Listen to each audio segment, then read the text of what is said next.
قرآن کریم ختمونه وکا یا دا ده چې تش صرف او صرف په تراوو کې ویل کېږي نه قرآن کریم یوازې تراوو دپاره نه دی یوازې د دغې ختمونو دپاره نه دی بلکې د دې ویل دي د دې زده کول دي او په دې باندې عمل کول دي او بیا دا نورو ته رسول دي دا د قرآن کریم حقونه دي موږ باندې الله رب العزت ته موږ ته نصیب کی درېمه خبره رسول الله صلی الله علیه وسلم چې کوله نو هغه جمعات بارکې ده ومساجدهم عامرة وهي خراب من الهدى جمعتونه به آبادی خبه آباد کړي غټ به جوړ کړي خبه جوړ کړي ګران به جوړ کړي هو خراب من الهدى د هدایت به پکې سنئ جمعتونه هغه به آبادی لیکن پدې کې به مسله نه بیانول کېږي پدې کې به د امام نه منل کېږي جمعات به یي لیکن واک اختیار به زمای جمعات به یي امام به ته هو واک اختیار به زمای یا واک اختیار یو به زما به بل به زما به بل به زما به یا به پکې ټبري یو به زما به بل ټبر وې زما به بل ټبر وې زما به زه چې سویم هغه به کېږي زه چې کم ټیم ویم په هغه ټیم باندې به ودرېږئ زه چې کم ټیم ویم بانګ به په هغه ټیم باندې ویل کېږي خبره لاره د امام نه خبره اوته نه دا امام چې دا د جمعات دا د جمعات مشر د جمعات بادشاه هغه امام دی امام چې کم ټیم وای هغه ټیم هغه به ګوري کم یو ټیم داسې دی چې هغې باندې مونځ کولی کېږي مونځ په هغې باندې جایز کېږي بانګ په هغې باندې جایز کېږي هغه ټیم به وایي زمونږ د حالاتو کې دا بعضې خبرې راغلي نقشې دي نقشې دوه دي یوه نقشه یو شان ده بله نقشه بل شان ده یوه خبره هسې دا کوم دا دویمه نقشه چې جوړه شوې ده نو دا په څه باندې دا په دې باندې جوړه شوې ده چې اولنۍ نقشه کې لوکوټې کمزوري شته کمزوري په دوو ټیمونو کې ده یو په سهار کې ده او یو په ماسخوتن کې ده نو چې کله یو سړی خپل روجه صحیح کوي نو پکار دی چې هغه نقشه باندې چې کومه کې ټیم مخکې کیږي دا هغې نه مخکې روجه بنده کی د ده روجه به صحیح شي که دې بلې نقشې ته خبره کوي نو د ده په دې روجه کې نقصان پرېوځي سبا قیامت کې الله رب العزت به تپوس کوي دا روجه تا اول نه ونیولي دا خو تا خولې ته بوکا اچول وه سهار نه واخله ماښامه پورې خولې ته د بوکا اچول وه دی خو چې کله یو سړی دی دلته کې د دې نه واخله د ستنې پورې دا یو فاصله ده دا فاصله چې ده دا وروغه لس فوټه ده دې له چې کوم بش راوړی شو هغه یوه انچه کم دی څه چل به کېږي یوه انچه کم دی نه خو دومره اوږد بش دی صرف یوه انچه کم دی نو اوس په دې باندې ښودی کېږي که نه ښودی کېږي کې به ښودی شي وره د قصیده اوس روجه ده روجه ټیک ده تا د هغه وخت نه د پاوباندې څلورو نه واخله تا د ماښامه پورې ونیوه لیکن د پاوباندې پورې دا کم مخکې ته وخت چې دی 2 منټه 3 منټه فرق نه کوي د دې نه چې لوکړې زیاتېږي دغه فرق دا به ستا روجه خرابوي سبا قیامت کې الله به تپوس کوي او زمونږ حالات چې دا داسې دي جنگ دی جګړې دي یو څه دي بل څه دي ولې روجې په سر راغستی دی دا روجه په سر باندې ولې راغلی رسول الله صلی الله علیه وسلم وی الله ویلی الله وی الصوم لی وانا اجزی به الصوم لی وانا اجزا به دا روجه زما لپاره ده او زه به د دې روجې بدله په خپله ورکوم او یا وی دا روجه زما لپاره ده او د دې روجې په بدله کې به زه میلاویږم الله وی زه میلاویږم تا چې روجه خو نیولې که نه روجه چې تا نیوله څومره نیوله هغه یوه انچه کمه ده یوه انچه کمه ده روجه نه شوه روجه خو نه شوه دا خو بوکه شوه خولې ته یې بوکا اچول بانګ ویلی کېږي نو بانګ چې ویلی کېږي د بانګ سره د روجې کار نشته بانګ به څوک مخکې وایي څوک به وروسته وایي د روجې ټیم روجه ده په ټیم باندې سحر چې څنګه کېږي هغې نه واخله ماښامه پورې دا روجه ده اوس په دې کې بعضې خلک بانګ به وایي اوس په 9:30 بجې باندې سړی بانګ وایي په دې نورو وختونو نور عام ورځو کې اوس خو په 4 بجې باندې ټیم کېږي که نه نو په 100 باندې موږ ودرېږو 1 غنټه وروسته تقریبا ودرېږو چې په 4 باندې بانګ وایي نو موږ په 5 بجې باندې ودرېږو زه چې کله جومات ته روان یم اواز راځي د بانګ څه ټایم وایي 15 منټه کم په 15 به وایي که نه په 15 باندې موږ ودرېږو او دی په 15 منټه کم باندې بانګ وایي اوس یو زنانه ده هغه بانګ باندې روجه نسی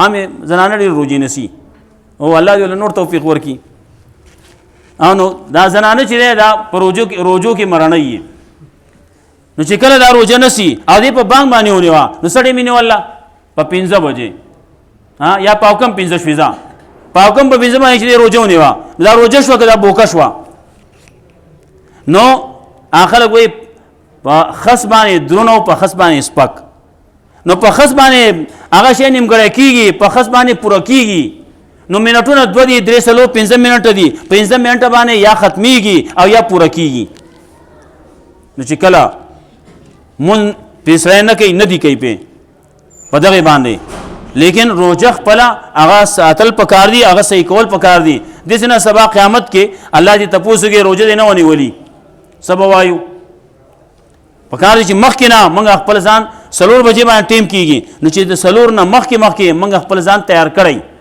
خبره خلاصه شوي دارنګې نور د ماښام ماسپښین ټیم دی د ماسخوتن په ټیم کې په دغې یوې نقشه کې فرق دی د هغې یوه خبره تاسو ته بعضې پکې تعلیم یافته دي چا پکې میس پکې هم ویلی نو زه که چا نه ویلی یا هغه د انسان له خپل دغو کې په پښتو کې بعضې خلک په حساب کې د دغې تعلیم یافتو نه ډېر مرڼي د نور پرېوتو نه واخله شپه د نور پرېوتو نه واخله د نور خطو پورې دا ټوله شپه دا ټوټل کوي دا ټوله راجمع که نور په څو باندې پرېوځي هغه ټیم وګوره او نور چې په څو راخیږي هغه وګوره په دواړو نقشو کې برابر دي بیا چې ټول دې ټوټل کو منټونه ته جوړ کا او دغه تقسیم کا په 7 باندې سوي په 7 باندې تقسیم موږ دا پوخانه خبره کوم دی وای نه په 7 باندې ډیوایډ کا زه هغه سره وکا چې په 7 باندې تا تقسیم کون چې څه جواب راغی هغه جواب هغه به د سحر نه دی خواته دغه دا به د سحر ټیمی د انور خطونه واخله دغه ټیم جوړ کا هغې نه اخواته به بیا سوي پېشمني ټیم وي او دلته کې ماښام نه وروستو نور پرېوتو نه وروستو هغه ټیم یو ځای کا د هغې نه د اخواته ټیم چې کوم جواب چې راغلی اخواته به ماستني دا حساب کتاب دا د تعلیم یافتو کم ضرورت نشتی دا زمونږ کتابونو کې لیکلی کم چې د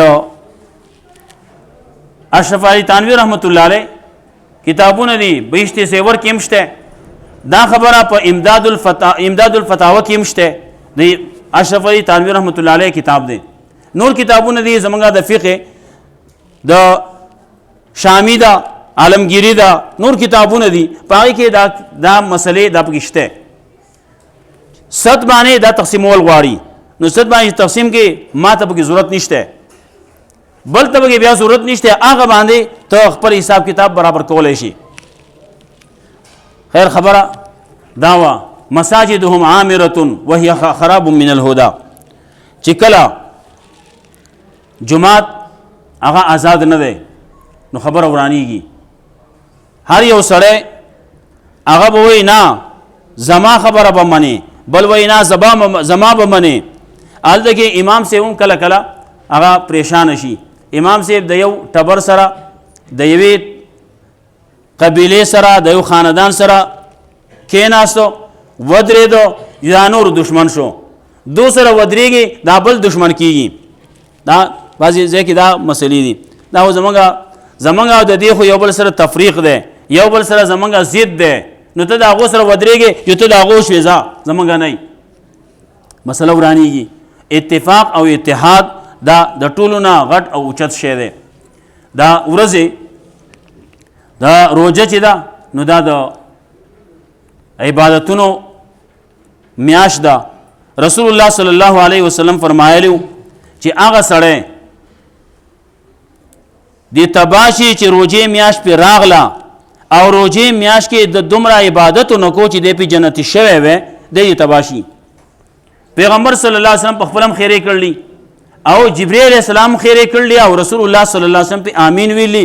او دا که څوک تعلیم ته کینی نو دلته کې عام طور باندې دا روایتونه په دغه وخت کې د روژې دا ویل کېږي.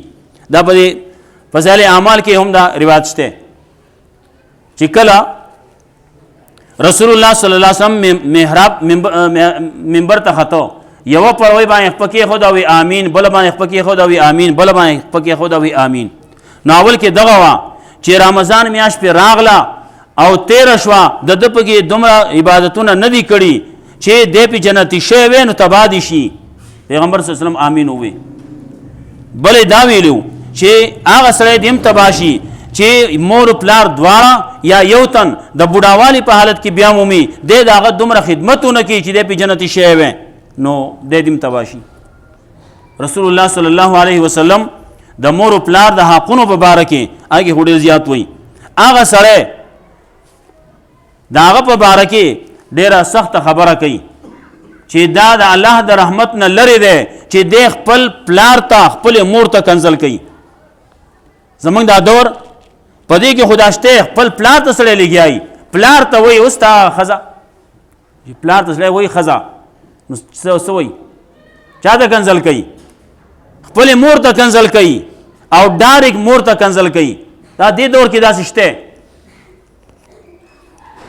صحابه کرام حیرانو دا بسنګ کیږي پلار ته وسړی کنزل کوي، مور ته وسړی کنزل کوي. رسول الله صلی الله علیه وسلم فرمایل ته د بل مور ته کنزل کې، ته د بل پلار ته کنزل کې، هغه تا ته کوي نو دا دې شواله که تاجی خپل مور او پلار ته په خپل کنزل وکړو. زمونږ هو کنزل نن سبا هغه د هغه مونږ غپ غنو. زمونږ سره غپ ته که خان سے و تسوې کنزل و ته وکړو نو بیا ته کور کې خبرې نه کوي. ولې وای ما خان سے ما ته دې ویلو، خان سے خو ما پیژني، خان صاحب سره زما پیژنګلو تعلق مو سره شته، ما ته دې څه خبره کړو نو بیا چا سره خبرې نه کوي. ولې خان ته کنزل کړلی.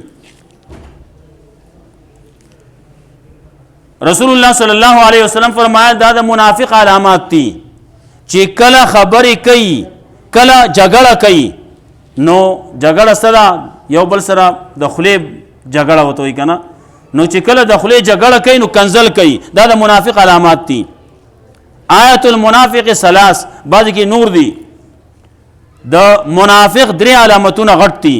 یو پکې دا دی کله چې خبره کوي دروغ به وایي او کله چې جګړه کوي نو کنزل به کوي او کله چې وعده وکړي وعده خلافي به کوي، خلاف ورزي به کوي. دا د منافق علامات دي. درې غټ علامات دي کې خودلې. نور علامتونه هم رسول الله صلی الله علیه وسلم په نور احادیثو کې دا تذکرہ راځي. نو خبره مې کوله چې مور او پلار ته کنزل کوي. نو مور او پلار ته کنزل دغه دي چې سره د بل مور او پلار ته کنزل کوي نو هغه تا ته کوي. نو دې سیده لکه تا چې په خپل باندې خپل مور او پلار ته خپل کنزل کړي. نو دا څوک دی؟ دا هغه سړی دی چې د الله رب العزت د رحمت نه لري دی. او بعضې خبرې پکې داسې دي. رسول الله صلی الله علیه وسلم فرمایل بعضې خلک دي د عرش د سوري د لاندې بی. سبعة یظلهم الله یوم لا ظل الا ظله.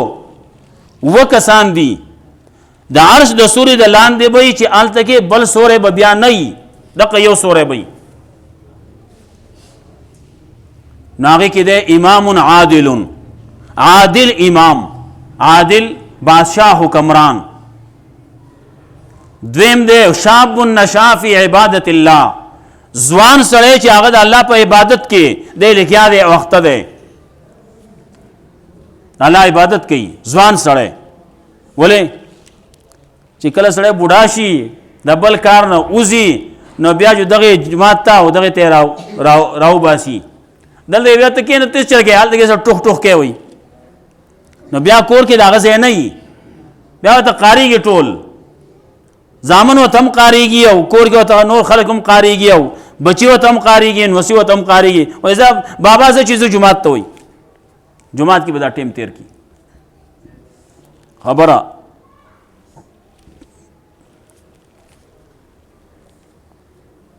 دغه حالات دي. د مور و پلار د هغې حقونه دي. نو د مور و پلار حق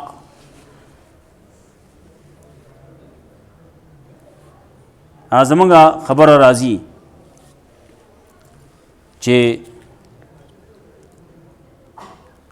یو پلار دی هغه ځي شراب خانې ته شراب څکي، نو دی به وړی نه، لیکن د هغه غاړې هلته به ورته بیا ودرېږي د سړی موزګارېږي، نو هغه ټایم کې وودرېږي نو واپس چې راځي نو ځان سره هلته کې دی چې وزګار شي د هغه ځینې راځي نو هغه ځینې بیا په شاکې راوړی به چې راتلی نه شي شراب خانې نه د هغې نه راځي.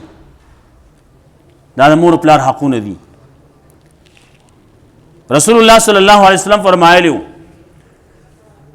رضا الرب فی رضا الوالد وسخط الرب فی سخط الوالد. دا الله رضا د پلار پر رضا کې ده، دا الله ناراضتیا د پلار پر ناراضتیا کې ده. نو مخکې خبره مې کوله چې پلار ته کنزل کوي مور ته کنزل کوي نو دی د الله د رحمت نه لرې دی. الله ناراضه دی د هغه چانه چې د ده نه پلار ناراضه دی. نو دا سوچ او فکر چې هغه زمونږ مینه محبت د خپله معاشره کې په دین سره راځي، چې کله زمونږ په خپلو کې په مشرانو کې کشرانو کې دیني نو مینه محبت به او په دې نورو څیزونو کې مینه محبت نشته. دین یې مینه محبت به برداشت یې صبري تحملی برداشي مینه محبت به. او چې کله صبر برداشت نه یو سړی دی اله خبره کوي هغه بل په هلته کې راسور کېږي، د خبره وکړه بل پکار دی صبر وکړي، غږ مه کوه دی به خبره وکړي او به وایي ستړی به شي خبره به خلاصېږي بس به کي. د ده بلډ پریشر های شوی چې بس لږ ساعت دپاره دی به ووایږي خبره به وکړي غلی به شي، جواب به نه ورکې، جواب دی وله ورکو نوره خبره ورانې هلته کې به ته وایې دلته کې به دی وایي، خبره به جګړې ته ورسي، جګړې ته به خبره نه رسو. مینه محبت دا پکار دی خپل منځ کې. نو رسول الله صلی الله علیه وسلم فرمایل چې شاب نشا فی عبادت الله، هغه نوې ځوان چې هغه د الله په عبادت کې لګیا دی دی چې دی نو دی به د عرش د سوري د لاندې الله دې موږ ټول هغه ځای کې ځای راکړي. نور پکې وطن دي فضائل اعمال کې هم دا حدیث شته به که نه او چا چې ویلی وي هغه ته معلومي. او نو یو پکې دا دی رجلان تحابا فی الله اجتمع علیه وتفرق علیه، هغه کسان دوا مسلمانان چې د الله د پاره مینه محبت ته په دقې مینه محبت د الله د پاره راجمع کیږي او په دقې باندې خوريږي.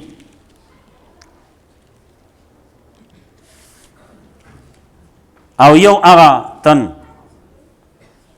چې دعته امراتن ذا منصب و جمال، یو سړی دی او هغه له یوې زنانه دعوت ورکو چې هغه منصب والا هم ده جمال والا هم ده او ده ورته دا ووی انی اخاف الله، زه د الله نه یریږم. نو دا ګڼ کسان داسې دي چې دا به د عرش د سوري د لاندې. او بل پکې هغه سړی هم ویل تصدق بیمینه و په خپل ښي لاس باندې صدقه ورکړه دومره پټې ورکړه فاخفاها حتی لا تعلم شماله ما ينفق يمينه، تر دې پورې چې د ګس لاس ته پته ونه لګېده چې ښی لاس څه خرج کړلي. زمونږ صدقه خیرات وغیره هغه د نام او د نمود دي. موږ خو وایو چې نام او نمود اول ته کې بیا د بل شی راوتلی ویل دا زه دله دغه 1 کیلو روژه ماته وله ورکومه ته دا موږ له تصویر وباسې په یو ځای باندې دې دپاره چې صحابه د دنیا کې په حراسات باندې یاد کړي ښه په شرمونه یې وشرمئ. نو هلته کې کم سړی چې دغه صدقه ورکوي دی هم په شرمونه وشرمېد لیکن دی په خپل شرم نه پوهېږي هغه بل چې چاله ورکوي نو هغه مشرمو.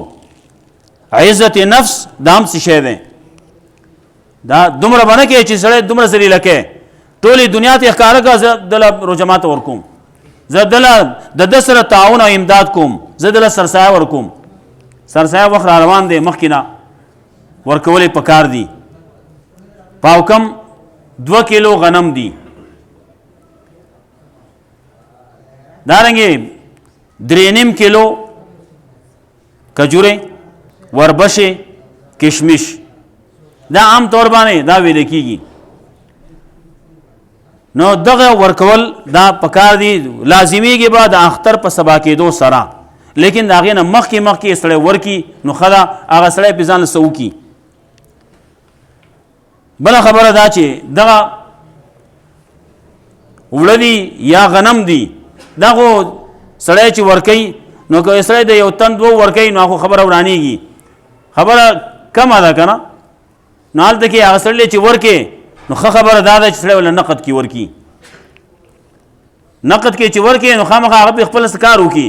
اوس چې ته وله ویسې دا څو دی غنم وله ویسې غنم څو د پاو کم 2 کیلو په ځای باندې ته وله 2 کیلو ورکې نو 2 کیلو باندې هغه کوي څه دا دی سړي ته وایي هغه 2 کیلو خو زه وړه کوم نه 2 کیلو نه وړه کېږي. نو چې هلته کې 1 تن وله ورکړلي 2 کیلو غنم وله ورکړلي یا 2 کیلو چې سلور کې د 2 تنې وله کړي ځکه چې هلته کې یو میا بیوي ده نو هغه خپلې به ورکړي او د ښځې به ورکړي او یا که دغه شي دې نه لږ زیات شي جو بچے 2 ہے اچھے نو هلته کې د یو خپل او 2 د بچو د ښځې خو په ده باندې لازمه نه ده که ورکوي جو ښه ده که نه ورکوي نو ده باندې لازم خو نه ده. چا باندې چې لازمه ده نو هغه باندې خپله او د خپل نابالغ اولاد لازمه ده. د ښځې هغه چې ده که هغه دې ورکي نو ادا بشي وبشي ښه خبره ده. زمونږ پښتانه خو ټول دغسې کوي عام طور باندې کور کې یو مشري هغه د ټول هغه صدقه فطر ټول په یو ځای باندې ورکوي لیکن چې دغه ته وله ورکې نو څو به شي 6 کیلو شو نو 6 کیلو باندې بیا کار نه کېږي. نو وړه وله ورکې نو بیا وړه ښه دي چې هغه کور یې چې کور کې اتلی نه وي نو هغه بیا وړه کم ځای ګرځوي خو بیا به خرڅوي که نه. نو ښه خبره دا ده چې نقد ورکې چې په هغه پې بیا څه کوي جو کولی به شي پې. اوس یو سړي وله ورکړلي ډېر شی هغه وایي موږ له وړه ډېر شی راغلی زما وړه نه دي پکار غنم زما نه دي پکار ما نقد پیسې پکار دي نو دا خرڅول غواړي نو چې هلته کې خرڅوي نو چې اخلي یې نو په 2000 روپۍ دي او چې خرڅوي نو بیا په 5,500 روپۍ دي نو هلته کې تاوان ولې ورکې نو هلته ته چې ورکې نو ته به د 20,000 د حساب نه هغه ورکې نو د هغه پې خامخا فایده وشي. خبره دا د رمضان نو رمضان کې دا بعضې کارونه هغه موږ باندې لازم دي چې موږ وکړو. بله خبره ده چې رسول الله صلی الله علیه وسلم فرمایل چې هغه سړي ته د ثابت شپې د عبادت ثواب میلاویږي چې کله د امام پسې ولاړلی امام چې کله واپس شو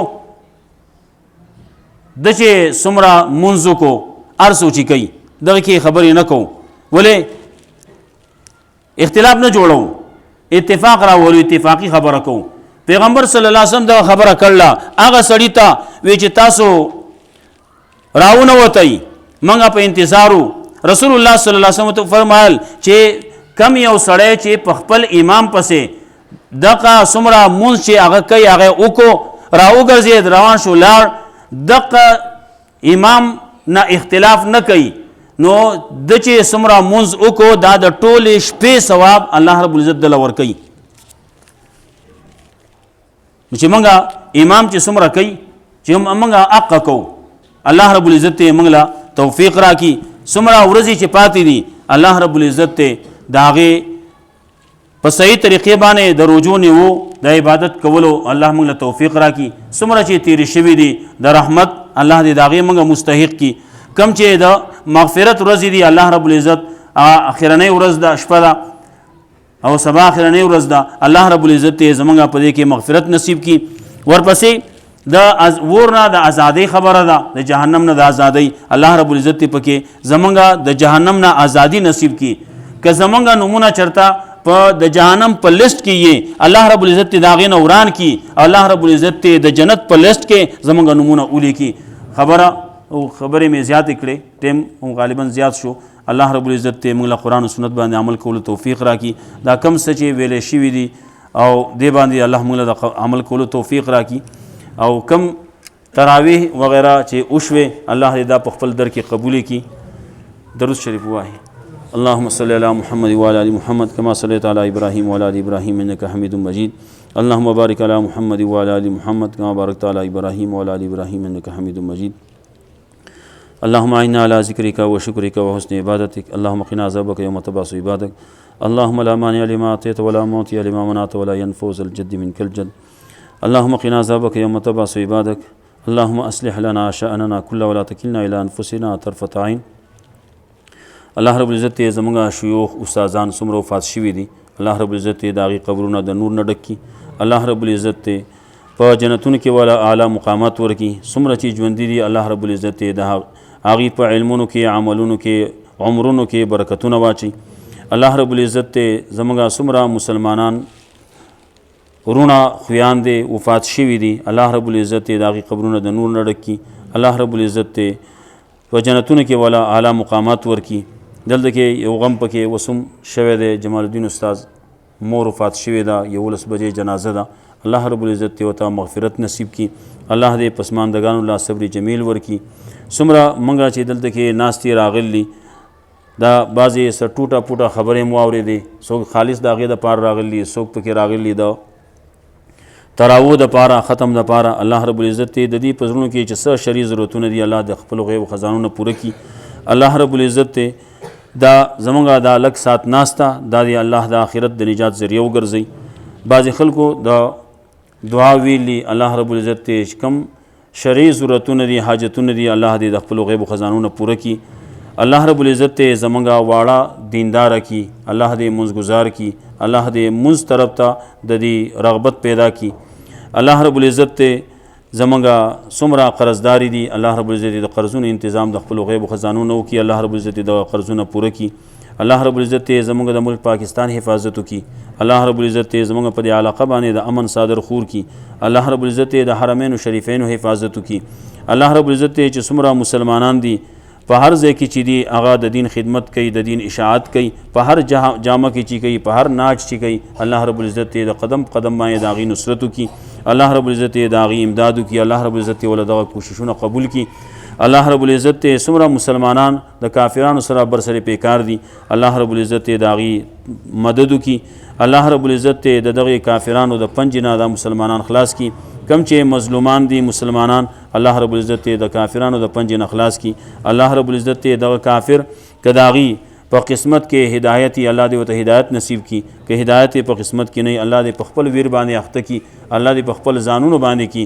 الله دې مسلمانان خلاص کړي. الله رب العزت زمونږ حامی او ناصر شي. الله رب العزت زمونږ څومره کنډې کړمې دي الله دې د خپلو غیبو خزانونه پوره کړي. بعضې کسان دي په جیلونو کې پراته دي بې قصوره دي الله رب العزت په خیر و خوشحالو باندې خپلو کورونو ته راورسوي.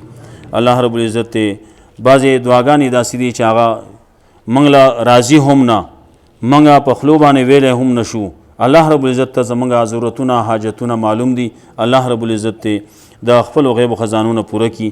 اللهم انا نسألك من خير ما سألك منه نبيك ورسولك محمد صلى الله عليه وسلم ونعوذ بك من شر ما استعاذ منه نبيك ورسولك محمد صلى الله عليه وسلم وصلى الله تعالى على خير خلقه محمد وآله وأصحابه أجمعين آمين آمين يا رب العالمين.